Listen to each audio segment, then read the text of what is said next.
Ողջույն 24 News-ի եթերում Մարդիկ Արցախից հաղորդաշարն է, շարունակում ենք ներկայացնել Արցախյան իրական պատմությունները։ Արցախում մեր կողքին ապրում էին մարդիկ, որոնց սովոր էինք տեսնել միայն գործնական շրջանակներում։ Սակայն նրանք էլ ունեն հույզեր, ապրումներ, հուշեր կապված Արցախի հետ եւ վստահ եմ նաեւ անձնական պատմություններ։ Մետաքսե Հակոբյանի հետ եմ այսօր զրուցելու։ Տիկին Հակոբյան, պատահական չէ, որ ձեր պաշտոնը չեմ ներկայացրել, նախ չեմ ուզում նշել նախկին, որովհետև ինձ համար Արցախը կա, գոյություն ունի եւ արցախյան պաշտոնյաներն էլ կան, թույլ տվեք այսպես ձևակերպեմ միտքս։ Այսօր ուզում եմ ավելի անձնական թեմաներից խոսենք, ավելի նեղ, խորքային, փորձենք հիշել Արցախը այնպիսին, ինչպիսին կար ձեզ համար։ Դուք ծննդով Հայաստանի Հանրապետությունից եք, բայց ընտրել եք արցախյան կյանքը, արցախյան իրականությունը։ Ինչպիսին էին առաջին ապրումները, ինչպիսին էր առաջին հանդիպումը Արցախի հետ։ Վերջին տարիներին այնքան փակ է եղել իմ կամ չի եղել ուղղակի անձնական որևէ կյանք, միշտ դժվարանում եմ խոսել, բայց երևի այսօր այս ժամանակահատվածը հենց պիտի օգտագործել, պիտի խոսել, անդադար խոսել ու պատմել Արցախի մասին, այդ զգացողությունների մասին, որովհետև շատերը ովքեր չեն եղել, իրենք չեն պատկերացնում։ Իրականում ես չեմ ընտրել Արցախը, ես տարիներ անց հասկացա, որ Արցախն է ինձ ընտրել եւ սրանք ուղղակի այդպես անպագորգոր բառեր չեն կամ էմոցիա առաջացնող բառեր չեն։ 2007-ի ամառն էր, Կյանք ու կռիվ ֆիլմի ցուցադրությունն էր գնում, հունիս կամ հուլիս ամիսը, եւ մենք ընտանիքով շունչներս բաց սպասում էինք ամեն վայրկյան, երբ պիտի հերթական սերիան լինի, որ նայենք, ու այսպես ուղղակի ընտանիքով նայելիս ասում եմ ամուսնուս, եկեք այս ամառ գնանք Արցախում հանգստանալու, տարօրինակ է, 88-ից մասնակցել եմ ու ինձ համար թեկուզ քարտեզի վրա, Արցախը տեսնելով շատ խորը գիտակցումը, զգացողությունը, որ Արցախի ինն է, եղել է միշտ, բայց չէի եղել Արցախում։ Եվ այդպես էլ այդ խոսակցությունը անցավ ու 2007-ի արդեն օգոստոսին ամուսինս մասնագիտությամբ բժիշկ է, հոգեբույժ։ Առաջարկ ստացավ Արցախի իշխանություններից 1 տարով գործուղվել Արցախ, աշխատել, ավելի այսպես լավացնելու հոգեբուժական այդ ծառայությունը Արցախում։ Սկզբում որոշեցինք, որ ինքը միայնակ կգնա, որովհետև երեխաներս ցածր դասարաններում էին սովորում, ես այդ դպրոցի փոխտնօրենն էի, այսպես հարմար տեղավորված, նպատակահարմար չէր փոխել այդ իրականությունը։ Ամուսինս մեկնեց Արցախ, ամեն ուրբաթ գալիս էր եւ 1 ամիս անց ես հասկացա, որ այդպես չի, ընտանիքը այդպես չի կարող գոյատևել եւ դա ճիշտ չէ եւ պետք չի դիտարկել այն առաքելությունը, որը կատարում է ամուսինս որպես զուտ աշխատանք։ Եվ մի օր, երբ ես փորձում էի էլի հակառակվել, համոզելով, որ միգուցե սխալ էր իր գնալը, միգուցե պիտի գար, ամուսինս նախադասություն ասեց մի միտք, որը առ այսօր իմ ուղեղում դաջված է, եւ ես համարում եմ, որ հենց դա էր շարժառիթը Արցախում ապրելու։ Ասաց, որ ցանկացած հայ, աշխարհի որ ծայրում կգտնվի, ծնված, չծնված, դեռ չպլանավորված նույնիսկ պարտք ունի Արցախին տալու։ Եվ մեր տարիքը այնպեսին չի եղել, որ կարողանայինք պատերազմին մասնակցել, հետևաբար մենք պիտի ապրենք, արարենք, ստեղծենք, ինչ-որ բան թողնենք Արցախում, որպեսզի արժանի լինենք ուղղակի հայ կոչվելու։ Շատ խոր է, այսպես իջեց սրտիս, իրոք շատ խոր է, ես առ այսօր չեմ մոռանում այդ օրը, այդ պահը, այդ խոսքերը եւ որոշումը կայացվեց, որ ուղղակի 1 տարով գնում ենք Արցախ։ Ասեմ, որ առաջի օրը ես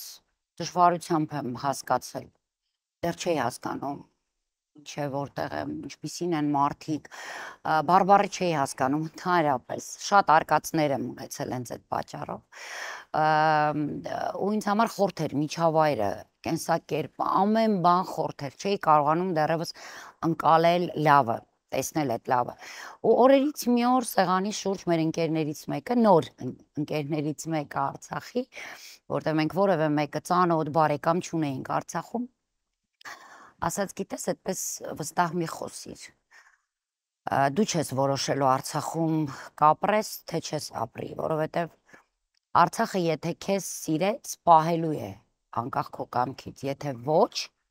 եւ եթե դու շատ ուզենաս մնալ, դու չես մնալու Արցախում, չես կարողանալ։ Այդպես էլ եղավ, փաստորեն։ Այդպես եղավ, որովհետև հավատացեք, երևի 1 տարի է տևել, որ ես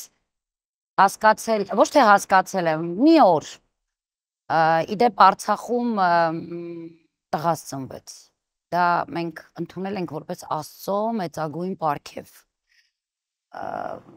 Ես չեմ կարող նկարագրել այդ զգացողությունները, ու մի օր, երբ դեռ փոքր էր տղաս, 1 կամ 2 ամսական, Սուրբ Հակոբ եկեղեցու մոտով անցնում էի, արևի ճառագայթներն ընկած, չգիտեմ, միգուցե իրականում Աստծո գործերն էին դրանք ու անքննելի, շուռ եմ եկել ու շատ բարձր բղավել, Ստեփանակերտ, ոնց եմ քեզ սիրում։ Հավատացեք, այդ պահից իմ կյանքը փոխվել է ու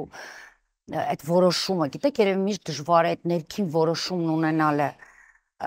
Որոշում, որ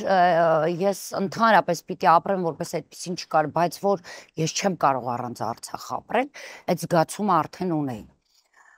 Ու անցան տարիներ, 2010, մենք արդեն Ստեփանակերտում բնակարան գնեցինք, իդեպ վաճառելով Երևանունը։ Մեկ այլ իրականությունից տեղափոխվեցիք լրիվ այլ իրականություն։ 2010 թվականին որոշեցինք, որ բնակարան ենք գնում։ Ստեփանակերտում գնեցինք Սարոյան փողոցում հրաշալի բնակարան ու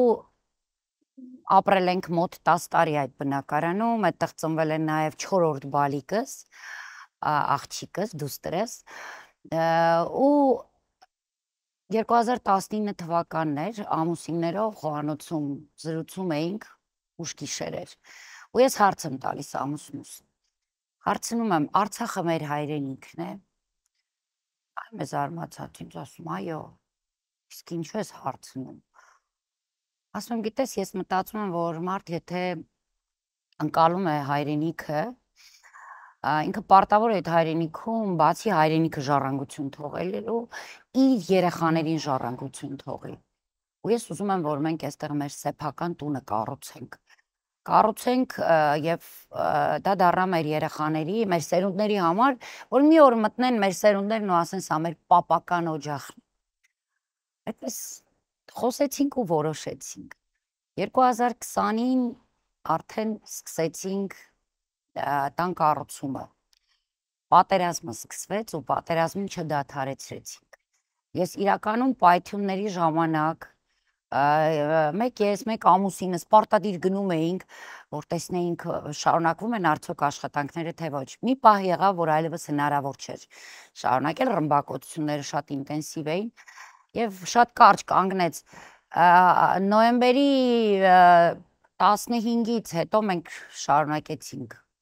կառուցել, վերանորոգումը շատ արագ ավարտեցինք եւ 2021-ի օգոստոսին արդեն մեր օջախում էինք ապրում։ Գիտեք, այդ տունը չի կառուցվել ճոխ-շքեղ, գեղեցիկ։ Այդ տունը կառուցվել է ամեն միլիմետրում ինչ որ գաղափար դնելով։ Եվ երբ ինձ ասում են տուն, նյութական հարստություն, ոչինչ այստեղ կստեղծեք, չեմ կարողանում, գիտեք, դեռևս հասցնել, բացատրել, որ դա քարեր չէին իրար վրա շարված, դա նպատակներ էին, երազանքներ էին, այդտեղ խաղաղություն էր, ազատություն էր, այդտեղ երազանք էր դրված։ Եվ երբ որ այդպիսին ես կառուցել, դու չես կարող հետ կանգնել։ Եվ դրանով է պայմանավորված այսօրվա իմ գիտակցումը Արցախ հայրենիքի հետ, իմ տուն վերադառնալու այդ խելագար մոլուցքը, ցանկությունը, ու դրանով է պայմանավորված, որ ես որևէ կերպ չեմ կանգ առնում, անընդհատ գնում եմ այդ ճանապարհով, բայց որևէ կերպ չմոռանալով, որ Հայաստանը եւս իմ հայրենիքն է եւ ես այստեղ նույնքան տեր եմ, նույնքան սիրում եմ, ինչքան Արցախը, ինչքան Ստեփանակերտը։ Տիկին Հակոբյան, դուք նշեցիք, որ նույնիսկ 2020-ի պատերազմի ընթացքում շինարարական աշխատանքները ինչ-որ չափով չէին դադարում։ Այսօր, եթե հետ դառնանք 2020-ի սեպտեմբերյան ամիսը, հենց այս օրերին էր, որ 44-օրյա պատերազմն էր ընթանում։ Գիտեք, այն ժամանակ մեծ հավատ ունեինք, որ այդ հաղթելու ենք կոչվածը իրոք մեր ներսում այսպես արմատավորված էր եւ մենք ժողովուրդս, որ այս մի կողմում էիք, դուք ի պաշտոնե մեկ այլ կողմում, ոգևորվում էինք, հավատում էինք, անընդհատ հետևում էինք, ինչ կլինի, սպասում էինք, որ հիմա կվերադառնանք, հիմա, բայց 2023-ի դեպքում հասկացանք, որ միայնակ ենք մնացել պայքարում եւ նաեւ պիտի փաստեմ, որ 2023-ի շրջափակման ընթացքում Արցախի ղեկավարությունը կարողացավ միախմբվել։ Համենայն դեպս մենք այդպես էինք մտածում, մենք ժողովուրդս այդպես էինք տեսնում, որ հասական պահին դուք բոլորդ միասին եք։ Այսօր շատ խորհրդանշական շենքի բակում ենք գտնվում, սա Արցախից մնացած մեր միակ պատառիկն է, այո, եւ ես մեծ ուժ, մեծ այսպես էներգիա եմ ստանում այս շենքից, կարծես հարազատ մի վայր ենք եկել ու մեր ֆոնին էլ տեսնում եմ նաեւ այն մարդկանց, ովքեր շինծու դատավարության արդյունքում Բաքվի բանտերում այսօր հայի արժանապատվության համար են պայքարում։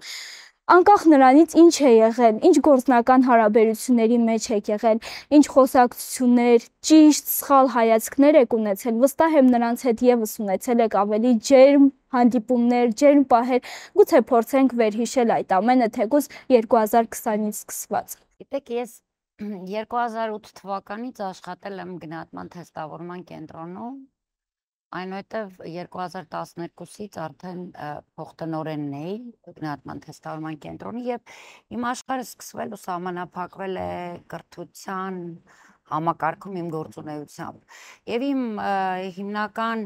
էլի կռիվը պայքարը եղել է այդ համակարգի լավացման համար, երեխաների ավելի լավ կրթություն ստանալու համար, արդար համակարգ ունենալու համար կրթական եւ այդպես որպես այդպեսին չեմ առնչվել ղեկավարության հետ, բայց քանի որ գիտեք Երևանում ու Հայաստանում երբևէ առիթ չես կարող ունենալ շփվել ղեկավարության հետ որպես սովորական քաղաքացի, ինձ առաջի բանը որ ցնցեց Արցախում դա նախագահներին պաշտոնյաներին ուղակի փողոցում ընտանիքով կամ երեխայի ձեռքը բռնած քայլելիս տեսնելն էր առանց ինչ որ պահապանների հազարավոր թիկնապահների առանց նույնիսկ մեկ թիկնապահ չէի տեսնի եւ նաեւ ինձ զարմացրեց առաջի անգամ իմ ընկերները հիմա հիշում են ու ծիծաղում իմ այդպես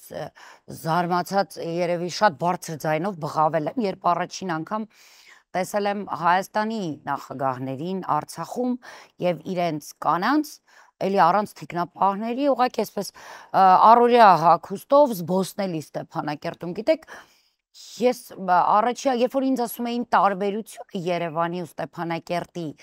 ես առաջի տարբերությունը դա եմ ասել իրականում կար այդ ազատությունը Արցախում որը դու պիտի ապրես, միևնույն է բառերով չես նկարագրի ու չես փոխանցի որևէ մեկին այդ քո զգացողությունները։ Ու իմ առաջի ծանոթությունը պաշտոնյաների հետ այդպեսին է եղել։ Շատ անգամներ մեզ մոտ ընդունված էր, չէ, Արցախում բոլոր տոնորերի հաջորդ օրերը կամ հենց նույն տոն օրերին, հատկապես տոն օրերին ընդունված էր, բոլորը գնում էին իրենց ամեն մեկը իր զավակի շիրիմին, իր ամուսնու, իր հարազատի, այդպեսին էր սովորույթը, ծաղիկ խոնարելու, խոսելու այդ տոնը կիսելու, այլ ընկալում կար, հա, մահացածների զոհվածների նկատմամբ, քան այստեղ Հայաստանում էր, եւ ես բազմիցս տեսել եմ,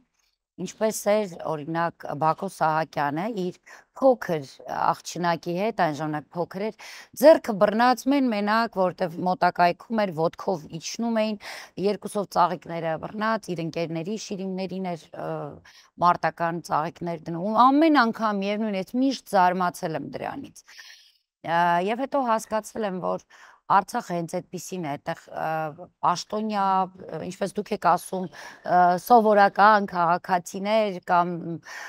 հողագործ գյուղում ապրող արարող մարդ, բոլորի համար Արցախը նույն ընկալումն է ունեցել։ որ իր գործունեությամբ, իր ապրելով, իր շնչելով ինքը պիտի անի հանուն Արցախի, ինքը պիտի անի հանուն Արցախի անվտանգության ու այդ հողին արժանանալու համար։ Ծանոթությունս իհարկե սկսվել է արդեն շատ ավելի ուշ 2020-ին, երբ ես պատգամավոր էի, իսկ 2018-ից հայտարարեցինք մեր կուսակցության ծննդյան մասին եւ դա պայմանավորված էր զուտ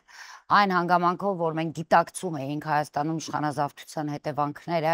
եւ հասկանում էինք, որ առաջի զարկը լինելու է Արցախի վրա եւ նպատակը առաջնահերթ նպատակը լինելու է Արցախի հանձնումը եւ այդ ժամանակ իմ աշխարհը, այսպես ես դուռը բացեցի ու մտա այլ աշխարհ, մաքուր, գեղեցիկ աշխարհից ես մտա մի աշխարհ, որտեղ ցավներ, տառապանքներ, բայց այդ ընտրությունը իմն էր, որտեղ ես հասկանում էի դա անում եմ իմ երեխաների համար։ 2020-ին, երբ ընտրվեցի, արդեն ազգային ժողովի պատգամավոր էի, իմ առաջի հանդիպումները բոլորի հետ շոկային են եղել, անկեղծ ասեմ, շոկային այդ ժամանակվա արդեն իշխանության հետ եւ հանրության աչքի առաջ է եղել իմ պայքարը, կռիվը, հարցադրումները, դրանց հետ չհամաձայնվելը, կոչերը, մի խոսքով գործունեությունը, որը 24 ժամ է եղել։ Պատերազմի ժամանակ մի տեսակ փոխվեց ամեն բան, փոխվեց, որովհետև բոլորս, առաջի 2 օրն էր այդ ոգևորությունը, ի տարբերություն մեր ժողովրդի, այո, 27-ին ու 28-ին մենք եւս մտածում էինք, որ չի կարող Յան ազգանունը կրող ցանկացածը, ով ուզում է լինի իշխանության, գնա պայմանավորված պատերազմի, զոհերի պատճառ դառնա եւ հանձնի հայրենիք։ Այսինքն մտածում էինք, որ ինչ որ քայլեր արվելու են։ Սեպտեմբերի 29-ից իսկ 30-ին արդեն համոզմունք կար, որ վերջ։ Այս պատերազմը ինչքան էլ երկարի,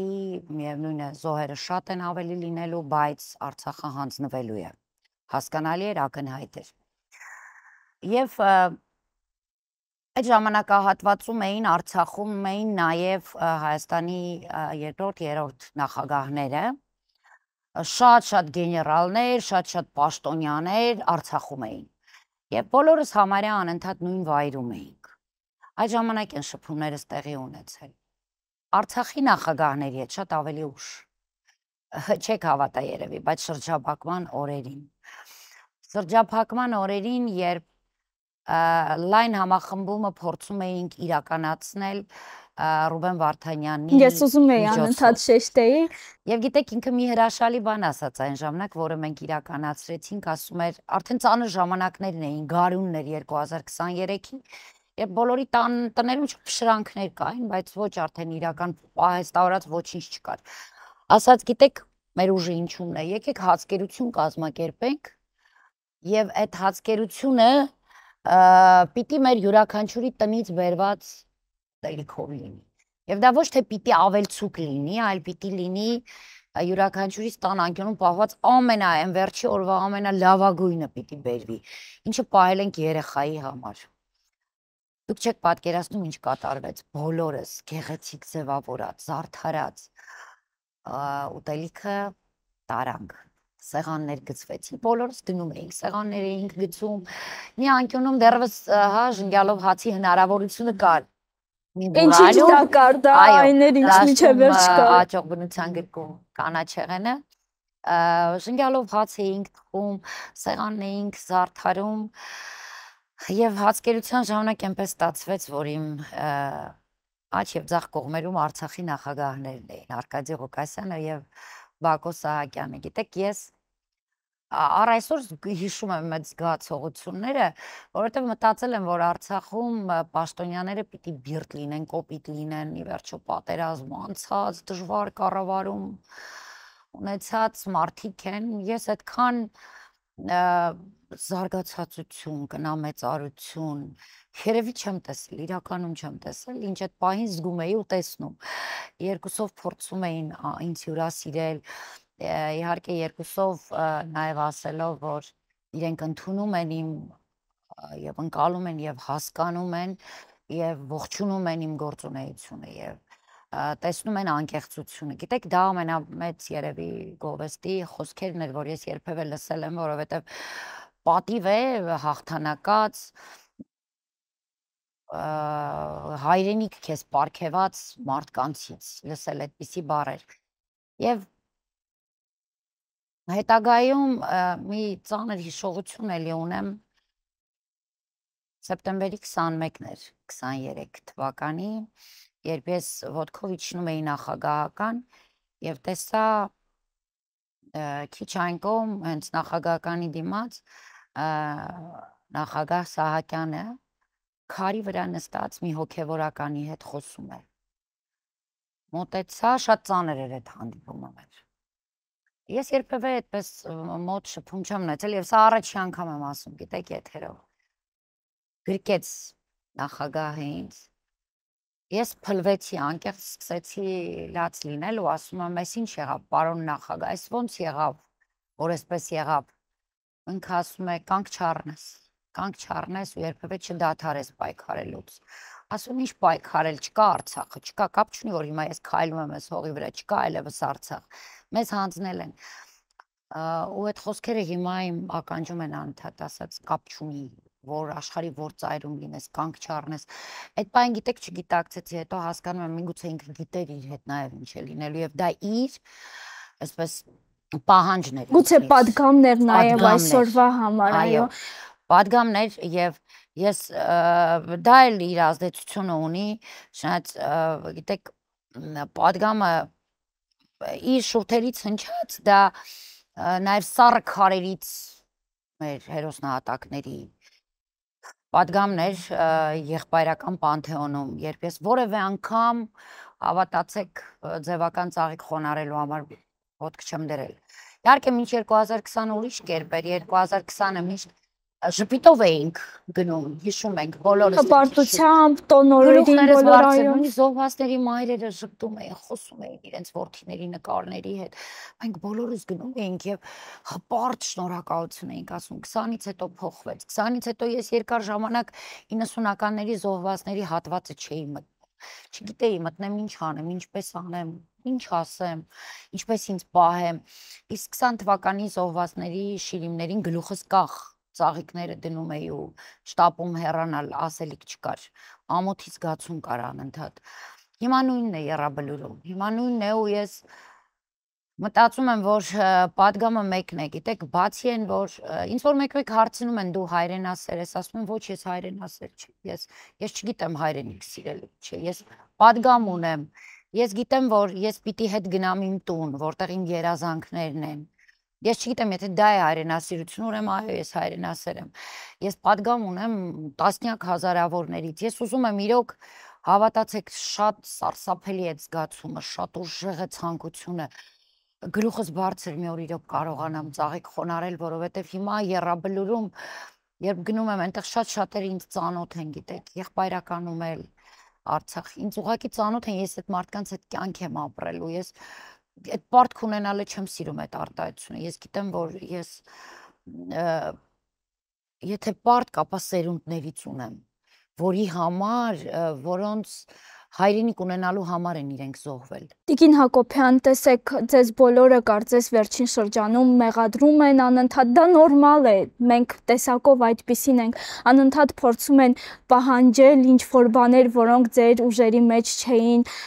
փորձում են վիրավորել գուցե այդպես թեթևություն զգալով, չենք մեղադրում, հերթում անցնում ենք մի կողմ, ենք թողնում, վստահ եմ դուք էլ, բայց այսօր մենք տեսնում ենք մեկ այլ Տիկին Հակոբյանի, ով իրապես սիրում էր Արցախը, ով փորձում էր ինչ-որ մի բան անել Արցախի համար եւ վստահ եմ, որ Արցախը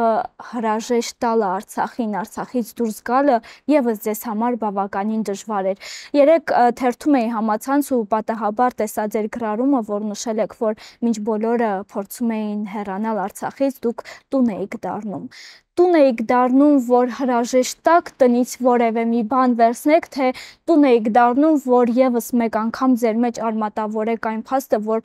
պիտի ձեր սերունդները, ինչպես դուք եք ձեր խոսքում նշել, գան իրենց պապական տունը։ Գիտեք, նախ ուզում եմ ասել, որ ես երբևէ որևէ մեկից չեմ նեղանում, մեր ժողովրդից, հա։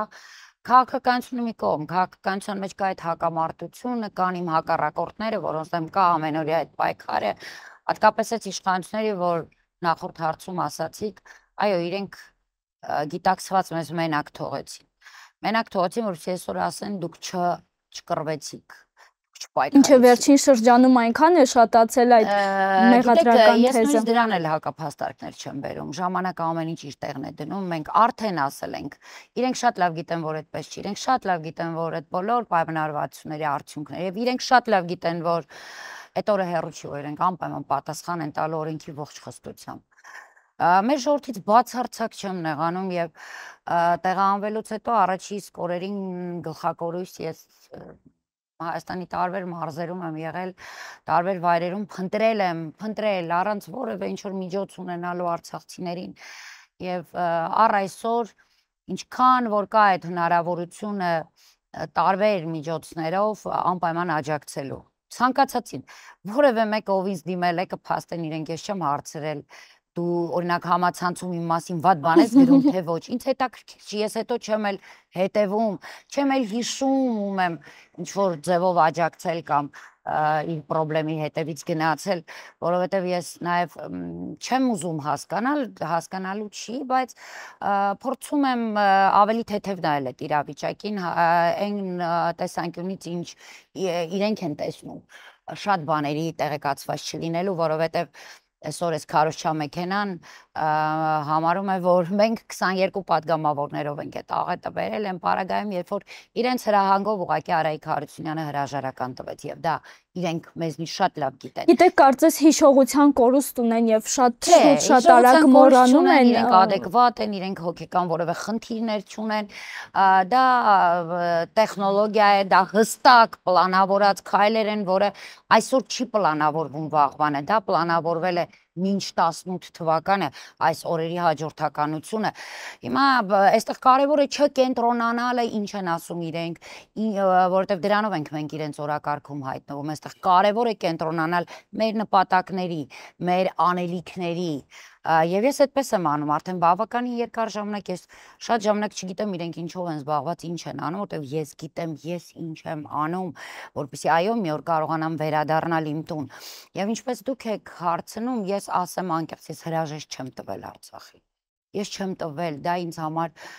ինձ ավելի լավ է սպանեն քան ասեն դու հրաժեշտ ես տվել որովհետեւ այդ օրը սեպտեմբերի 25-ին Ես չգիտեի,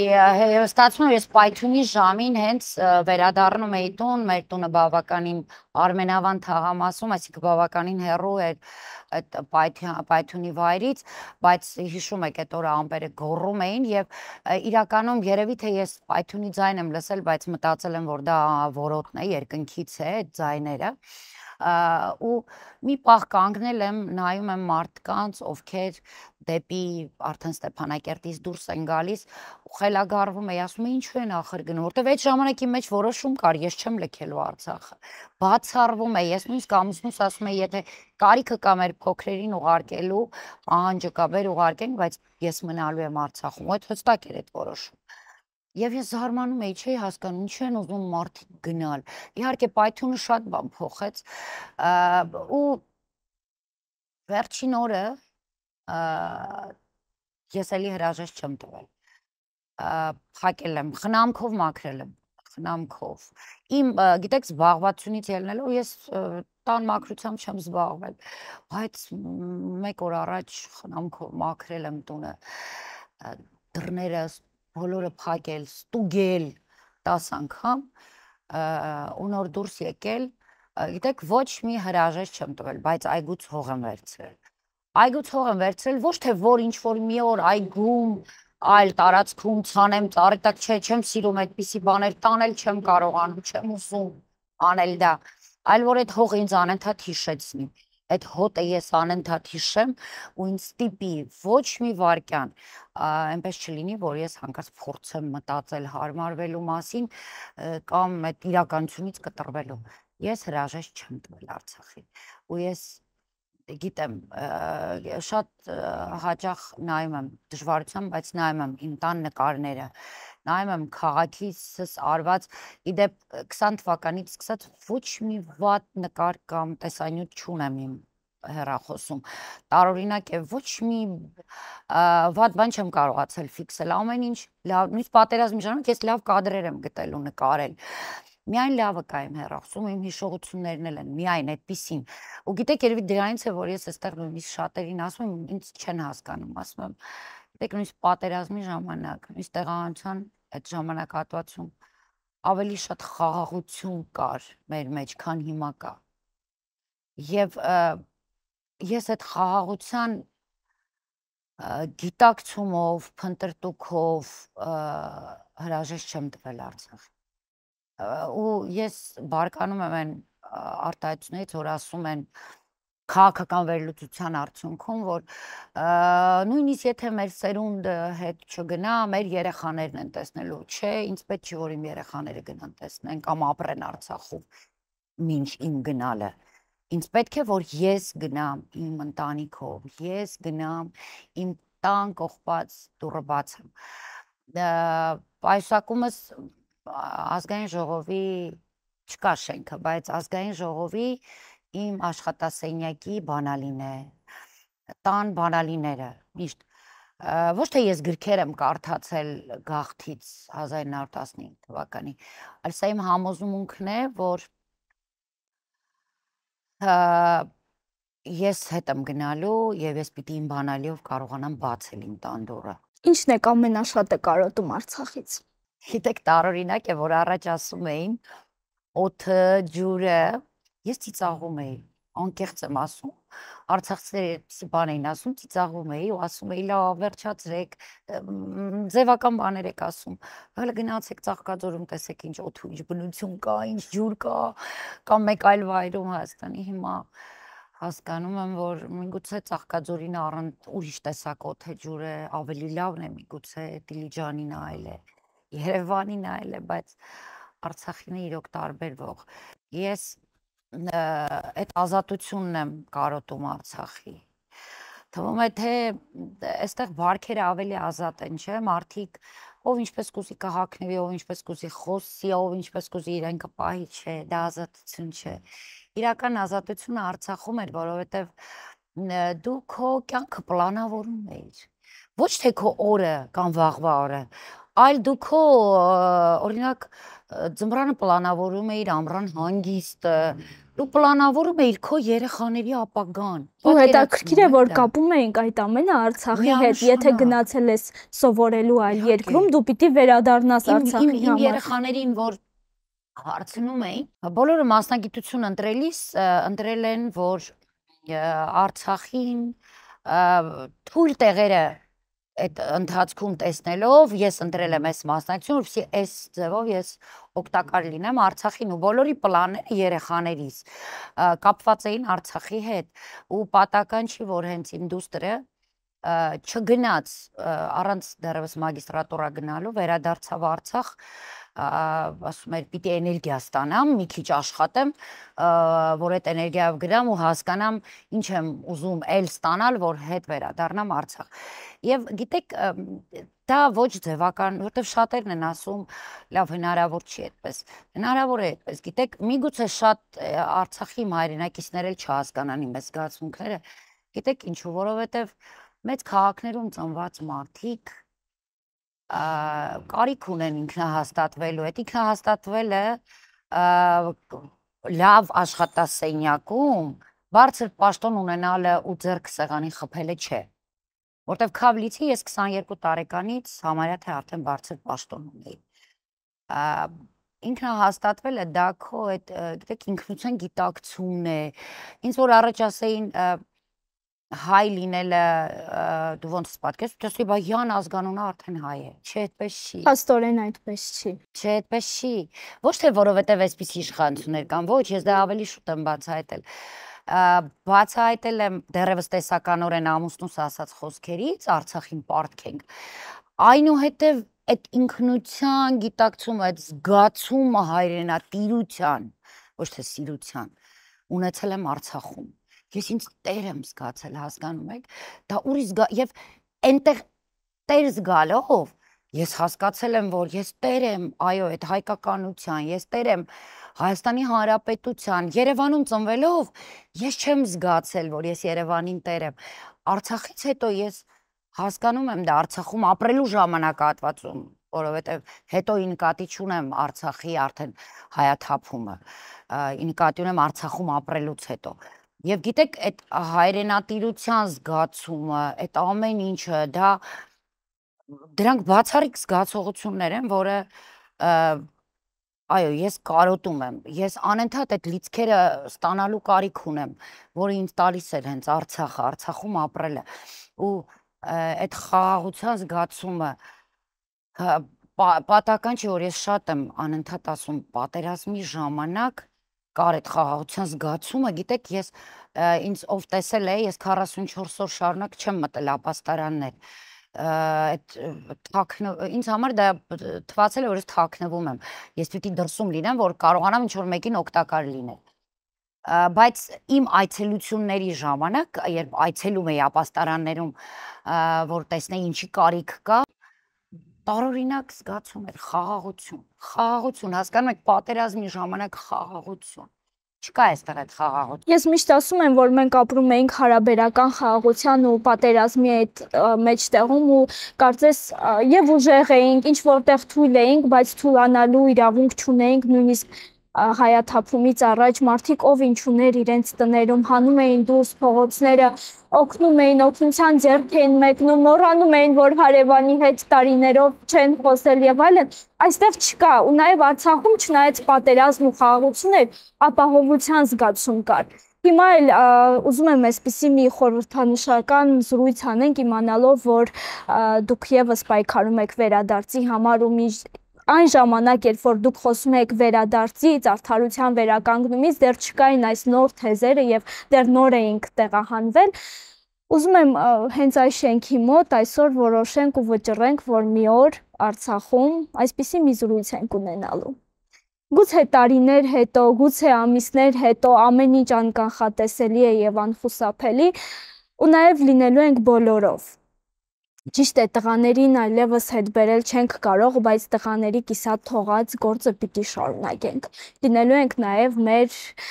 Արցախի ռազմաքաղաքական ղեկավարության հետ նաև միասին։ Անկախ ամեն ինչից, քաղաքական հայացքներից, մենք ապրել ենք կոնկրետ ես այն սերունդն եմ, որ տեսել է հաղթանակ ու ապրել է հաղթանակած որպես սերունդ։ Դուք ավելի խորքից եք եկել ու տեսել եք նաև այն 90-ականների ծանր օրերը։ Ինչ ասենք մեր Արցախին, ինչ ենք ասելու, երբ որ վերադառնանք։ Գիտեք, ես փոքր ժամանակվան շատ նպատակասլաց եմ եղել եւ ինձ շատերը ասում էին, որ ես կամակոր եմ։ Հա, կամակոր եմ ու եթե ինչ-որ մի բան ուզեցել եմ, անպայման ունեցել եմ, անպայման։ Ես ուզեցել եմ, որ ես Արցախում պիտի ժառանգություն ունենամ, ես ունեցել եմ դա։ Եվ ես սովոր չեմ հետ կանգնելու։ Ես չգիտեմ, դա բնավորության լավ գիծ է թե վատ, բայց իմ գեր նպատակը դա Արցախն է, Արցախում ապրելն է։ Եվ այդ գեր նպատակը ոչ թե այնպես, որ ես չեմ էլ սիրում ասել, որ մեռնեմ ինձ իմ հողում ուղարկալ, չեմ սիրում, չեմ ուզում լսել նման արտահայտություն։ Ես ասում եմ, ես դեռ երիտասարդ եմ, ինձ համենայն դեպս զգում ու էներգիայով լեցուն եմ, ես պիտի գնամ իմ տուն երիտասարդ ու դուք ասում էիք այնտեղ զրուցենք։ Ես գիտեք դա ինչպես եմ պատկերացնում, ես արդեն խոսել եմ դրա մասին, բոլորի մոտ եմ խոսում։ Իմ տան բակում ես պիտի սեղաններ գցեմ, որոնք անդադար երկար ժամանակ չեն փակվելու, մինչև բոլորը կգան այդ սեղանների շուրջ, իրենց սրտի խոսքը կասեն, հենց այնտեղ էլ պիտի զրուցենք։ Ես լավատես եմ բնությամբ, բնավորությամբ ու միշտ այդ լավատեսությունը իմ իրականացել է, միշտ հաղթել է։ Ու ես գիտեմ, միշտ գիտեմ, որ ինչպես հեքիաթներում, որովհետև առաջի հեքիաթը ընդհանրապես Անդերսենով եմ սկսել մանկությունս, 5 տարեկանում եմ կարդացել ու այդ համոզմունքը շատ խորն է իմ մեջ նստել, որ այո, լավը միշտ բարին չարին հաղթում է, միշտ չի լինում հակառակը։ Ուղղակի մի համբերություն է պետք, այ մենք դրանից զուրկ ենք, չունենք, ես էլ չունեմ, շատերս չունենք այդ համբերությունը։ Եվ աստվածապաշտ եմ շատ, ես գիտեք Բագրատ Սրբազանին ամեն մեր հանդիպանը դա եմ հարցրել, ընկալեմ սա որպես չարի ու բարու պատերազմ, ընկալեմ սա, որ սատանան գլուխ է բարձրացրել եւ համոզված լինեմ, որ երբևէ չի կարող սատանան հաղթել։ Միշտ հաղթանակը Աստծունն է, Աստված այլ կերպ չի կարող, Աստված հաղթող է, Աստված ամենակարող է։ Ես միշտ ստացել եմ այո այդ դրական պատասխանը, որ այո, այդպես է։ Իհարկե դա ասել եմ, որպեսզի ավելի sense խորանա համոզմունքս, բայց ես իմ համոզմունքները ես ինքս կառուցում եմ ու ես գիտեմ, որ հենց այդպես է, չարը չի կարող երկար լինել, գիտեք, այս իշխանությունները ցավոք սրտի այո չարն են, իսկ չարիքը երկար չի կարող լինել։ Մենք դուք ասում եք հարաբերական խաղաղություն, այո, դրա համար մենք գիտենք այդ խաղաղության գինը։ Այ որ իրենք ասում են դուք պատերազմ եք ուզում, դուք չգիտեք, ոչ, իրենք չգիտեն, դրա համար պատերազմ են բերում։ Իրենց գիտեք սև կոստյումների կամ սպիտակ կոշիկների շատ պաշտոնյաներ Արցախ Հայաստանից գալիս էին սպիտակ կեդերով, կոշիկներով եւ ես անընդհատ ուշադիր էի, իրենց կոշիկների վրա փոշի չկար, չէր քերծվում, իրենք սովոր չէին դրան, իսկ մենք գիտեինք այդ իրական պատերազմը ինչպիսին է, դրա համար մենք գնահատում ենք այդ խաղաղությունը ու շատ լավ գիտենք, որ այն ինչ որ հիմա տեղի է ունենում, այստեղ դա խաղաղություն չէ, դա նոր արհավիրք է, դա նոր պատերազմ է եւ այս մեր պայքարը նաեւ հենց դրա համար է, որ մեր հայրենակիցները Աստված մի արասը է, չտեսնեն այն ինչ որ մենք ենք տեսել, չանցնեն նույնիսկ 1% այն ինչով մենք ենք անցել եւ իրոք մի օր վստահաբար այսպես շատ իմ ընկերների հետ էլ որ նույնիսկ վեճի է հասնում, ասում եմ, չէ, առաջինը մեր տան բակում պիտի նշենք մեր Հուսամ մեր խմբագրական կազմին էլ եք հրավիրելու եւ առիթից օգտվելու ենք կրկին աշխատանքային միանշանակ եւ գիտեք մենք այդ ժամանակ ես վստահ եմ ուժեղ ենք լինելու, որովհետեւ ինչքան էլ այստեղ այս իշխանություններին զայրացնի իմ միտքը, ես պաշտում եմ Հայաստանը, ես խենթանում եմ Երևանի համար, ես ամեն ինչ պիտի անեմ ու պիտի Հայաստանը ուժեղ լինի։ Ես, դուք, մենք, բոլորս Հայաստանը պիտի ուժեղ լինի, ինչքան էլ իրենք խելագարվում են այս մտքից եւ քարկոծում են հենց մեզ այս մտքի համար եւ տպավորություն է, որ սատանան է խաչի առաջ կանգնել։ Այդպիսի զգացում իրենք ունեն, երբ որ մենք խոսում ենք ուժեղ Հայաստանի մասին, այո, պիտի Հայաստանը ուժեղ լինի։ Ուժեղ լինի, որովհետեւ առանց ուժեղ Հայաստան չկան իղձեր, նպատակներ, երազանքներ, առանց ուժեղ Հայաստան չի կարող Արցախի մասին միտք լինել նույնիսկ եւ հետեւաբար այդ գիտակցումը պիտի բոլորիս մոտ լինի, անկախ նրանից մենք Արցախից ենք, Գյումրիից, չգիտեմ, Կոտայքից, Ապարանից, կապ չունի որտեղից, մենք մեկ նպատակ պիտի ունենալ ուժեղ Հայաստան, որպեսզի կարողանանք խոսել հանրապես Արցախի մասին ու մեր պատկերացումներում տեսնել մեր բացվող տան դռները։ Մի առիթով նշել ենք, երևի սրանով էլ եզրափակենք մեր զրույցը, ամփոփենք ավելի ճիշտ։ Դուք ձեր զրույցներից մեկի ժամանակ նշել եք, որ Արցախը պիտի վերադարձնենք հայերին։ Այո։ Հենց այսպես բոլորով միասին գուցե մի օր տուն դառնանք ու Արցախը կրկին հայերին է լինի, հայկական լինի։ Գիտեք ինչու, դրա համար էլ երկու կողմից էլ երբեմն քննադատության եմ արժանանում, բայց նորմալ եմ ընդունում, որովհետև ես ասում եմ, հենց ես այն կերպարն է, ով պիտի որ շատերիդ համար հենց այդ առումով ուղղակի օրինակ լինի, որ Երևանում ծնված, Արցախում իր գիտակից կյանքը ապրած եւ որևէ տարբերություն չտեսած։ Այսինքն հայի մտածողությունը այդպեսին պիտի լինի, ինչու, որովհետև 88-ին, երբ ես աշակերտական հագուստով հայրս ոստիկանի իր համազգեստով ձեռքիցս բռնում էր փոքրիկ աղջնակ է, ինձ գնում էինք Ազատության հրապարակ, ես առանց նույնիսկ այն ժամանակ քարտեզի վրա Արցախի տեղը չգիտեի անկեղծ, ես չէի տեսել Արցախցուն, բայց բռունցք էի բարձրացնում ու գոռում էի Ղարաբաղը մերն է, գիտեք այդ բան ես այնքան էներգիա կար այս բռունցքիս մեջ, ես մտածում էի, հետագայում երբ ազատագրվեց հայրենիքս, ես մտածում էի, որ այո, այդ իմ բռունցքն էլ է, ինքն էլ է ինչ-որ ձևով մասնակցել, հա, որպեսզի մենք կարողանանք ազատագրված հայրենիք ունենալ եւ 90-ականները դրա վառ ապացույց է, հայը պայքարեց ու ազատագրեց Արցախը։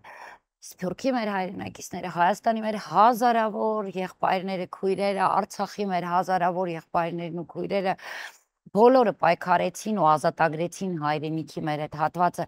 Դուք երևի նկատել եք, որ Հայաստանից աշխարհի տարբեր ծայրերից եւ գալիս էին մեր հայրենակիցները Արցախ, ասում էին, չէին ասում օրինակ գնանք Գանձասար կամ գնանք դա, ասում էին գնանք մեր Գանձասար։ Ես ուշադիր եմ եղել, այդ մերը անպայման ասվում էր, այսինքն այդ գիտակցումը, որ դա մերն է, կար յուրաքանչյուր հայի մոտ։ Եվ տեղահանումից հետո ես չեմ ընդունել այդ թեզը, որ Արցախահայություն, արցախցիները պիտի վերադառնան, հա, այո, կա, իրականում կա Արցախայությունը իր այսպես իր բարբառով, իր սովորույթները, որը պետք է սրբորեն պահվի, եւ ես ամեն ինչ ինքս էլ ամեն ինչ անում եմ, մեր տանը իմ երեխաներն են խոսում Արցախի բարբառով, ես մի փոքր դժվարանում եմ, որպեսզի հանկարծ որևէ կերպ դա մոռացության չտրվի, իմ երեխան հաճախում է հենց երգի թատրոնը Արցախի, որպեսզի անընդհատ ինքը այդ միջավայրում լինի, Փառք Աստծո իր դպրոցում եւս այդ ընկալումը շատ խորը կա եւ բարբառը այնտեղ երբս ողջունվում է, այսինքն այդ պահպանումը անպայման, բայց Արցախը ոչ թե մենք պիտի գնանք Արցախ, այլ Արցախը պիտի այո վերադարձնենք հային, ինձ, ձեզ, փողոցով անցնող յուրաքանչյուրին, հեռավոր երկրում, արտերկրում ապրող մեր հայրենակցին, Արցախը իրականում հայինն է, եւ ես չեմ էլ սիրում այդ պաթոսախառն բառերը, երբ ասում են հայրենիքը սուրբ է, ոչ թե հայրենիքը սուրբ է, այլ գիտեք ինչու կա մեր մոտ այդ ընկալումը, ինչու է Արցախը սուրբ, ինչու է Հայաստանը սուրբ, որովհետեւ թե Արցախի, թե Հայաստանի ամեն մետրի վրա ու վերջին տասնամյակներում Արցախի ամեն միլիմետրի վրա մեր զավակների, մեր հայրերի, մեր եղբայրների, մեր հարազատների, մեր ընկերների արյունը։ Ինքը դրանով սրբացած է ու այդ գիտակցումը, որ չի կարող թշնամի լինել այդ սրբացած հողում, պիտի շատ խորը լինի ու այն մեր նոր ծնվող երեխաներին, մեր, չգիտեմ, նոր թոթովող երեխաներին պիտի մենք անպայման դա բացատրենք ու անընդհատ խոսենք մինչ վերադարձը ու հայերով, այո, անպայման, ինչքան էլ էստեղ վայրահաչեն էլի իշխանավորներից, որ մենք այնտեղ հրավառություն էինք անում, համերգներ էինք, այո, մենք վաստակել էինք այդ իրավունքը նաև նշելու եւ այդ հրավառությանը եւ համերգներին մասնակցում էին այն զոհվածների կանայք, զոհվածների ովքեր առավոտյան շիրմաքարերին էին այցելել, զոհվածների սերունդները, որոնք վաստակել էին իրենց հայրերի ու ամուսինների, իրենց պապերի կյանքի գնով ու իրենց շնորհիվ էին վաստակել այդ ուրախանալու իրավունքը եւ իրենք որևէ կերպ չէին թուլացել եւ շարունակում էին փայփայել ու պահել ձեռքերի մեջ հենց խաղաղությունը, իրենց հայրերի պարգևած խաղաղությունը։ Շնորհակալ եմ, որ անկեղծ էիք եւ այսօր բացահայտեցինք մեկ այլ Մետաքսե Հակոբյանի, հուսամ մեր պայմանավորվածությունը ուժի մեջ կլինի, կհանդիպենք Արցախում։ Շնորհակալ ինձ բացահայտելու համար եւ միանշանակ ես ցանկացած խոսքի հետևից պարտադիր գնում եմ։ Շնորհակալ եմ անկեղծության համար։ Դե ինչ, հուսանք եւ վստահ լինենք, որ մի օր ճանապարհը անպայման Արցախ է տանելու։ Այսպիսին էր այսօրվա պատմությունը, կհանդիպենք։